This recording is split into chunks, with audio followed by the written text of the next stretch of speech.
Kabang-abang ang mga eksena na magaganap sa abot kamay na pangarap. Hinihingi ng isang hospital staff ang info ng isang pasyente habang nasa gilid ng kama ng pasyente sila Doc Annalyn at Doc Lyndon upang masabihan ang pamilya ng pasyente sa kondisyon nito. Ngunit tumanggi ang pasyente na ibigay ang info ng hinihingi ng mga nurse dahil sa ayaw nitong ipaalam na nasa hospital siya. Magkausap sila Annalyn at Aling Susan sa lounge area ng hospital.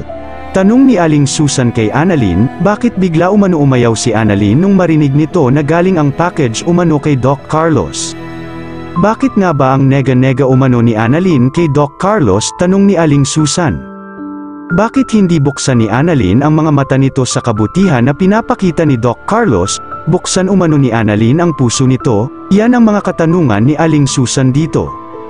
Habang nagpo-food taste sila Josa at Lyneth, tinanong ni Lyneth si Josa kung meron ba itong naamoy na malansa sa pagkain na nakahain.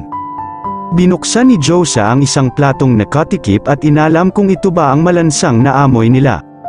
Tanong ni Lyneth kung ano yun, sabay sulpat ni Moira sa kanilang likod. Sinabi ni Moira na sa kanya galing ang malansang pusit na nasa plato. Ang sabi ni Moira kay Lyneth, "May you have a bloody wedding and may death tear you apart." Ang sabi ni Moira na gusto lang na maglaho na lang si Lyneth ngayon.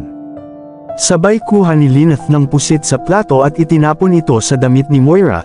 Sabi pa nito na si Moira ang masamang elemento dito, kaya dapat si Moira ang maglaho. Nang papatalikod na si Lyneth, hinablot ni Moira ang buhok nito at sinabunutan. Bigla naman ang dating ni Doc Carlos sa eksena. Dito sinabi ni Moira kay Lyneth na nagtsatsaga lang ito sa mumurahing sardines na malapit nang mag-expired. Mahiwagang katagang sambit ni Moira dito, at higit sa lahat umano sigaw nito na kabit si Lyneth. Gulat na gulat si Lyneth sa kanyang nalaman. Ano kaya ang ipinahiwatig ni Moira kay Lyneth? Sasabihin na kaya ni Moira ang ugnayan nilang dalawa ni Doc Carlos? Abangan ang mga susunod na kaganapan sa Abot Kamay na Pangarap. Kung nagustuhan niyo po ang aking munting video, please like, comment and subscribe. Thank you for watching Nastly.